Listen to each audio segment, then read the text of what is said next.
Je m'appelle Jeanne Garcia. J'ai 81 ans.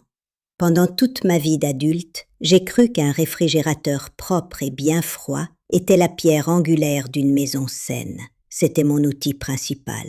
Vous voyez, j'étais mécanicienne. Enfin, officiellement mécanicienne automobile pendant des années dans l'atelier familial. Les outils, je les comprends. Les systèmes, je les comprends.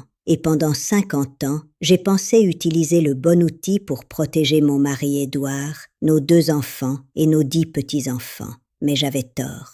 Mon obsession de garder certains aliments au froid, une habitude dont j'étais presque fière, a peut-être lentement abîmé la santé de l'homme que j'aime le plus au monde. Laissez-moi vous raconter ce qui s'est passé. Tout a commencé il y a environ 3 mois. Au début, c'était de petites choses, presque rien. Édouard, mon mari depuis 58 ans, commençait à oublier. Il ratait parfois une partie de golf avec son ami André. Il passait 10 minutes à chercher ses lunettes alors qu'elles étaient sur la table. Une fois, il a même oublié où il avait posé son vieux putter dans le garage. Il plaisantait toujours. Il souriait avec ce sourire chaleureux que j'aime tant et disait « C'est l'âge, ma Jeanne. La vieille mécanique commence à grincer. » Mais moi, je suis quelqu'un de méticuleux. Je remarque les détails. Et parfois, juste après la blague, je voyais dans ses yeux une étincelle de peur. Juste une. Je me disais que c'était normal.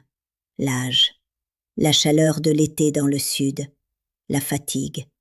Je n'ai jamais, pas une seule seconde, pensé que le problème pouvait venir de la routine que j'avais construite dans ma cuisine.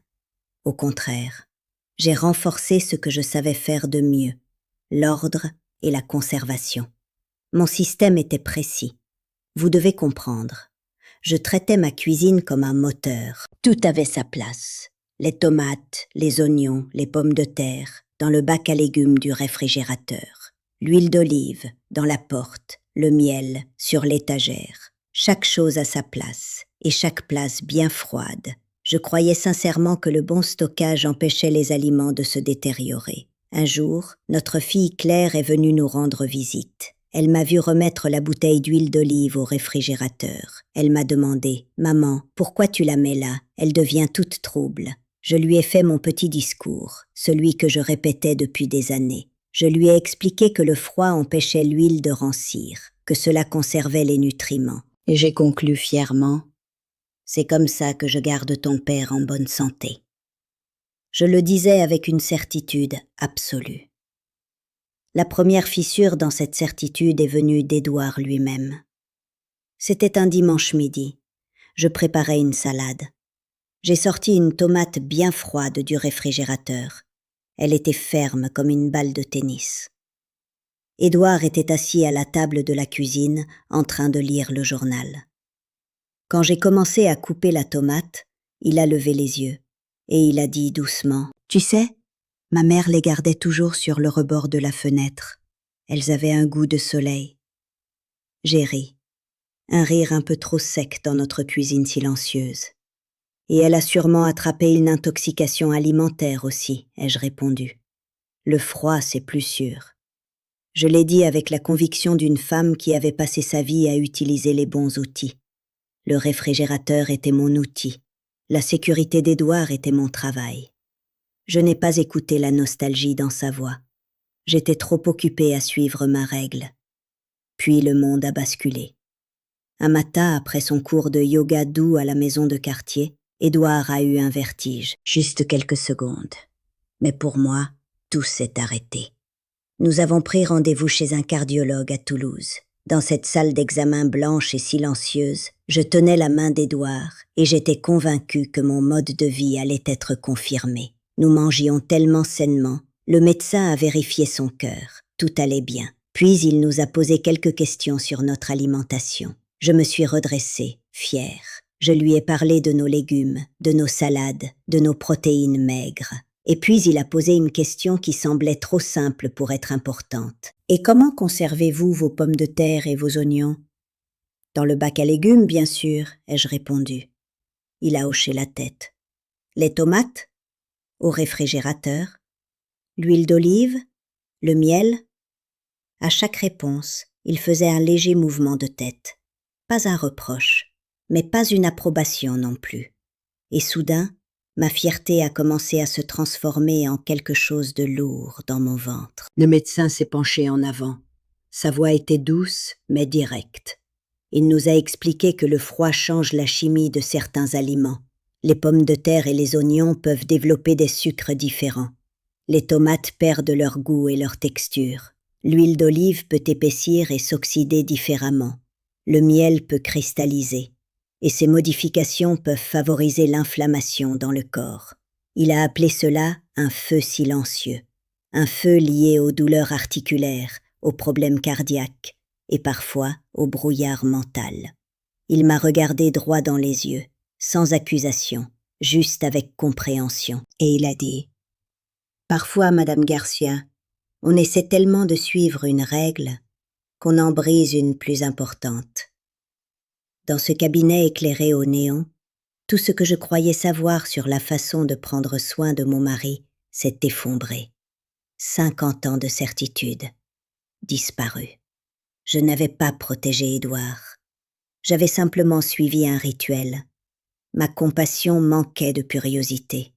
J'avais agi comme une mécanicienne entretenant une machine, pas comme une partenaire nourrissant une vie. Le trajet du retour vers notre maison près de Muret a été silencieux. Je regardais le profil d'Édouard. L'homme que j'aimais depuis que nous avions 20 ans, et une vague de culpabilité m'a coupé le souffle. Cette nuit-là, quand Édouard est allé se coucher, je suis retournée dans la cuisine. Je me suis tenue devant le réfrigérateur qui ronronnait. Mon outil. J'ai ouvert la porte. La lumière était presque aveuglante. J'ai tiré le bac à légumes, les pommes de terre, les oignons. Là, dans le froid, je les ai sortis, puis la tomate, la bouteille d'huile d'olive, le pot de miel. Je les ai posés sur le plan de travail, comme une petite assemblée silencieuse. Ce geste simple m'a semblé gigantesque. Ce n'était pas seulement déplacer des aliments, c'était admettre une erreur de toute une vie. Je me sentais comme une mauvaise épouse, mais quelque part en moi, la vieille mécanicienne curieuse se réveillait. Elle voulait comprendre les nouvelles règles. Le changement n'a pas été un miracle instantané. On ne répare pas un moteur usé depuis des années en un claquement de doigts. Mais une semaine plus tard, quelque chose s'est produit. Je préparais une autre salade. Cette fois, la tomate était restée 3 jours sur le rebord de la fenêtre.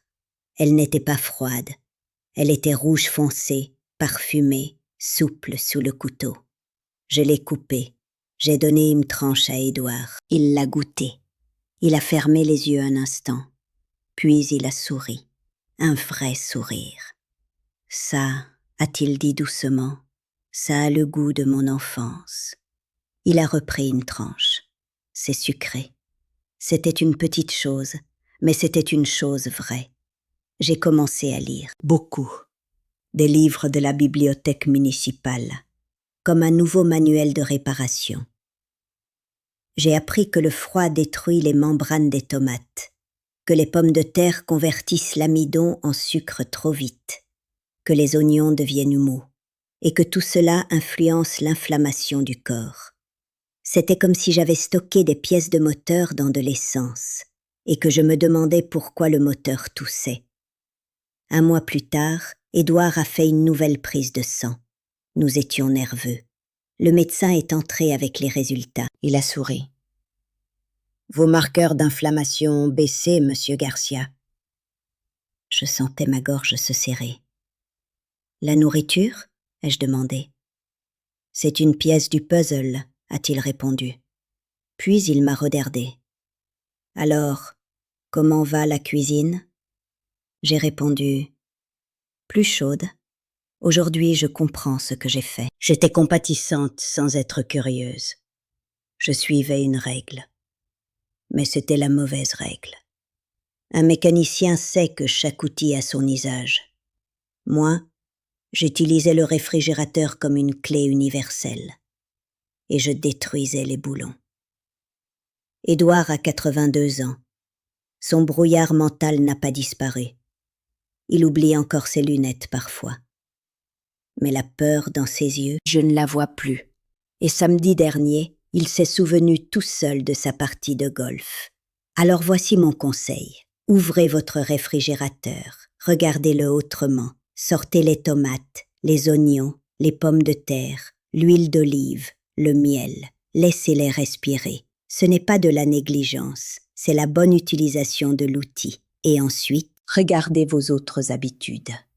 Les produits allégés hérités des années 80, les vieux conseils jamais remis en question. Soyez curieux, acceptez de vous tromper, parce que ce n'est pas un échec, c'est une évolution, et il n'est jamais trop tard pour apprendre. Je m'appelle Jeanne Garcia, j'ai 81 ans. J'ai utilisé le mauvais outil pendant 50 ans. Ne faites pas la même erreur.